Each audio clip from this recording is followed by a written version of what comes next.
RSS ఆయన ఒక కన్వీనర్గా, అదేవిధంగా గౌరవనీయులు మంత్రివర్యులు, కేంద్ర మంత్రివర్యులు శ్రీనివాస్ వర్మ గారికి, ఈ కార్యక్రమానికి ఇచ్చేసినటువంటి హిందూ బంధువులందరికీ, వివిధ పార్టీ నాయకులకు, పట్టణ ప్రజలకు, రాష్ట్ర ప్రజలందరూ కూడా ఉదయపూర్వ నమస్కారం. ఈరోజు ఈ విగ్రహం ఇక్కడ ఏర్పాటు చేయడానికి కారణం మరి ఆలయ శ్యామ్జీ గారు.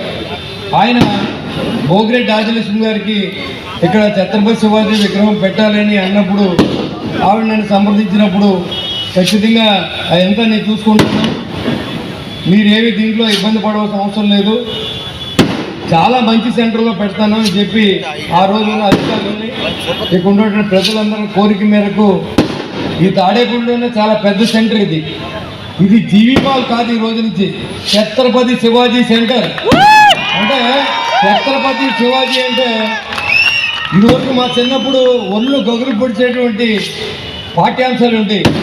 మన దురదృష్టం అదృష్టం నాకు తెలియదు, కానీ పిల్లల మార్కులు, పిల్లల చదువులు, పిల్లల ఉద్యోగాలు, పిల్లల జీతాలు తప్ప దేశ చరిత్రని స్వతంత్రం రావడానికి ఎంతమంది ప్రాణత్యాగం చేశారన్నది మర్చిపోయిన సందర్భంలో మళ్ళీ తాడేపల్లిలో విగ్రహావిష్కరణప్పుడు ఈ ప్రస్తావన తీసుకొచ్చిన గురువు గారు శ్యామ్జీ గారు. మేము ఎప్పుడు మిమ్మల్ని స్ఫూర్తిగా తీసుకున్నాం సార్. ఎందుకంటే ఈ విగ్రహం ఆవిష్కరించడం కోసం కాదు, ఒక మహా వ్యక్తిత్వాన్ని, ఒక యుగ పురుషుడిని, ఒక స్ఫూర్తి ప్రదర్శనని స్మరించుకోవడానికి ఇక్కడ మనంతా కూడా కలిసామని చెప్పి కూడా మీకు తెలియజేస్తా ఉన్నా. శివాజీ మహారాజ్ పేరు వినగానే మనకు గుర్తుకు వచ్చేది ఖడ్గమే కాదు, ధైర్యం, ఆత్మధైర్యం, ఆత్మగౌరవం, దేశభక్తి, పరిపాలన దక్షత, ప్రజల పట్ల ప్రేమ, ఇన్ని క్వాలిటీస్ ఉన్నటువంటి వ్యక్తి ఛత్రపతి శివాజీ గారు.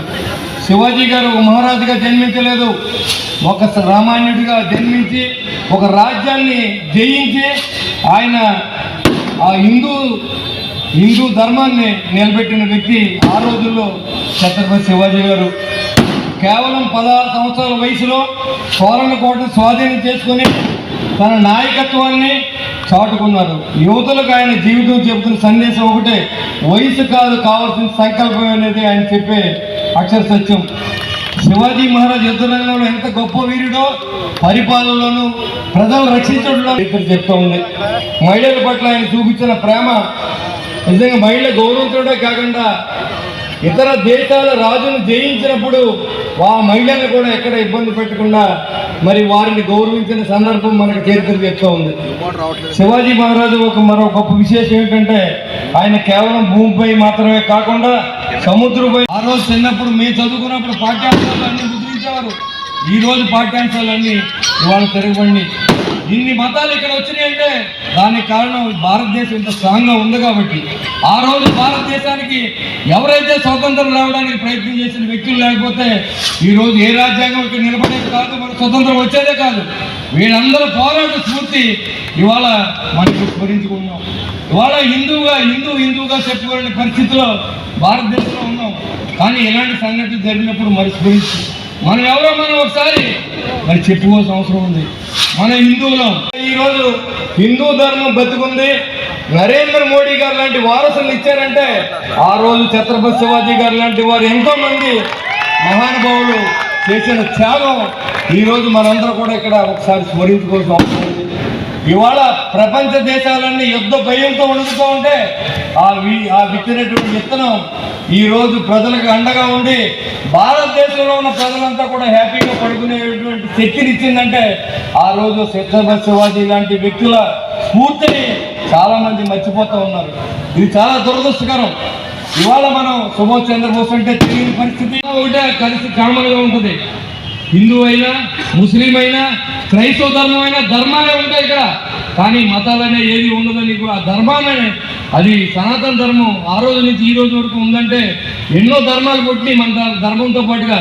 కానీ మిగిలింది ఒక సనాతన ధర్మం అనే విషయాన్ని మనం గుర్తించవలసిందిగా కోరుకుంటూ ఈ సనాతన ధర్మాన్ని ఇలాగే ముందుకు తీసుకెళ్ళి ఈ భారతదేశంలో ధర్మాన్ని మాత్రమే కాపాడే విధంగా నరేంద్ర మోడీ గారి పరిపాలనలో సుభిక్షంగా భారతదేశం అంతగా ముందుకు పోతా ఉంది. ఈ రోజు భారతదేశంలో కనపడిందంటే కాపాడుకోవాల్సిన పరిస్థితి ఏర్పడిందంటే మనం ఎంత ఇబ్బంది పడుతున్నామో ఒకసారి ఆలోచన చేసి, నేను ఈరోజు ఒక కౌన్సిలర్ స్థాయి నుంచి, మా నాన్నగారు ఒక ఆర్టీసీ డ్రైవర్ స్థాయి నుంచి ఈ ఊరు మున్సిపల్ కౌన్సిలర్గా చేసి, మున్సిపల్ చైర్మన్గా చేసి, వాళ్ళు ఎమ్మెల్యేగా ఉన్నానంటే నేను ఆ రోజు నుంచి ఈ రోజు హిందువుగానే ఉన్నాను.